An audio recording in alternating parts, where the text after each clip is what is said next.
मला इथे तुम्हाला विचारायचं आहे की अशा प्रकारे हे तुमचं हॉस्पिटल जे आहे ते लोकप्रिय होत होतं, समाजोपयोगी काम करत होतं. हे करता करता तुम्ही हमालांच्या चळवळीकडे कसे वळला? तू बरोबर प्रश्न विचारलास. माझा दवाखाना तिथेच नानापेठेत आणि नानाभावानी पेठा म्हणजे व्यापारी पेठा सगळ्या. तिथंच आमचं घर, दवाखान्यात तेच पेशंट. आणि थोडंसं आईचं सुद्धा दळणवळण माझ्या होतंच. आईचं जरा तिथल्याच त्या लोकांच्यात असली तरी ती असायची. आता मुद्दा असा होता की या हमालांच्या मध्ये त्यांची तुला एक मत सांगतो की एक भांडणं व्हायची. ती जी दुकानामध्ये असायची, यांना काही घर नसेल, दार नसायचं, आपलं दिवसभर काम करायचं. हौदावर तेव्हा हौद होते, त्या हौदावर आंघोळ करायची, तेच आपल्याला काय, आणि दुकानात तिथंच झोपायचं आणि सकाळी उठून झाडलोट सगळी करायची. कपाळाला आपला कुंकाचं लावायचं करायचं वगैरे.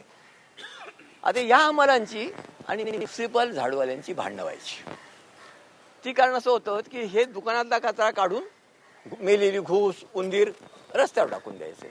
आणि ह्या बाया म्हणायच्या, मग हे कोण टाकले, तिकडे नेऊन टाक. आणि ते त्यांना वाटायचं, बाय माणूस एवढी फास्ट बोलते आपल्याला, यायला काय काय यायला जसं ते त्यांचा काही ग्रामीण भागातले तसे आडताड असलेले, पैलवान वेळ असलेले मराठा वगैरे असते ते शिकून, बाय माणूस एवढी बोलते आपल्याला वरात काय. आणि मग ती म्हणायची, ए नीट बोल, माझी युनियन तुला नीट करील.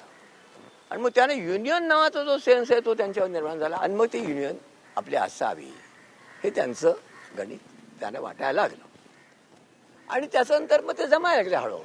आणि मग त्यांनी माझा इतिहास थोडा, मी समाजी सेवेतला असल्यामुळे हे समजून चीनची डिफेन्स कामगार union, Raja Bahadur मोतीलालचे mail union, मलाही वाटतं चला हमालांची एक करायची.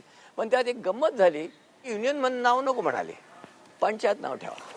आम्ही आमची गाव पंचायत आम्हाला हे तुमचं युनियन बिल नाही आम्हाला काय काय, तुम्ही हमाल पंचायत, हमाल पंचायत नाव. किती साली स्थापना झाली? 56 साली अधिकृतपणे तिला हे मिळालं, म्हणजे रजिस्ट्रेशन झालं म्हणतात हमाल पंचायत.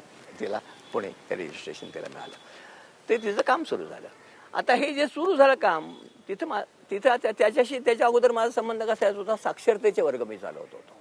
कारण ह्या सगळ्या लोकांच्या बरोबर जायचं म्हटल्यानंतर केवळ ह्यांना 4 पैसे मिळवून द्यावे हे मला सुरुवातीपासूनच होतं. मला असं वाटत होतं की नाही, यांच्या जीवनमानाचा दर्जा सुधारला गेला पाहिजे, रोजगाराची सुद्धा दर्जा वाढला गेला पाहिजे. हमालिका म्हणजे असं का लोक म्हणतात की हमाल बहीण अक्कल नाही, ही बहन होती. काय हमालाचा बेंडो का, म्हणजे डोकं नसल्यासारखं.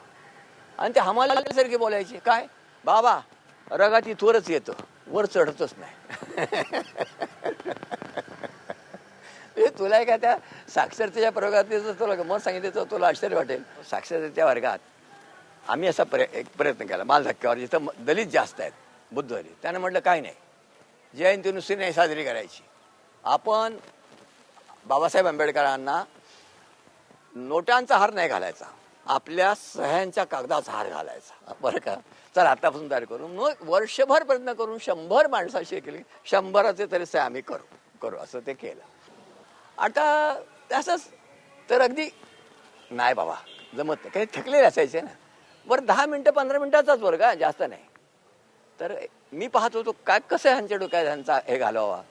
तर एकदा असं फाळ्यावर मी खडू घेतला आणि रेघ ओढली. विचारलं काय केलं, तर म्हणलं ते म्हणले रेघ ओढली. तुम्हाला वाचायला यायला लागलं म्हणलं. आणि म्हणलं लागले काय बाबाची अष्टा करता. अरे म्हणलं थांब ना, बघ ना जरा, ते बघ ह्या बाईला जरा हे बघ, गेला वेलांटी घातली, काय झालं 1. आता बघ ह्या असा आकडा केला की 3 झाला, आणि मग याच्यात रेघ वाढली, आडवा केलं झालं आणि मग ग कसं झाला, कसं झालं, असं करता करता करता निखिल आश्चर्य तुला वाटेल, आम्ही 100 नाही राहिले, पण 26 सह्यांचा अर्ज पुढच्या वर्षी 14 एप्रिलला बाबासाहेब आंबेडकरांना घातला. तुला एवढे लोक साक्षर झाले. साक्षर म्हणजे सही करता का होईना का.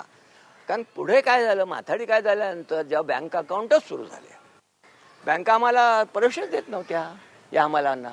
आता ती युनियन स्थापन केली आम्ही, आमचा लढा झाला. भाई वैद्य पहिल्या आमचा जो सत्याग, आम्ही गाडी अडवली रस्त्यावर, आम्हाला अटक झाली सगळ्यांना. त्यातल्या त्या भाई वैद्य त्यांना घेऊन जेलमध्ये गेले, 99 लोकांना घेऊन भाई जेलमध्ये गेले. आम्ही एकमेकाला सहकार्य करायचो अशा चळवळीत.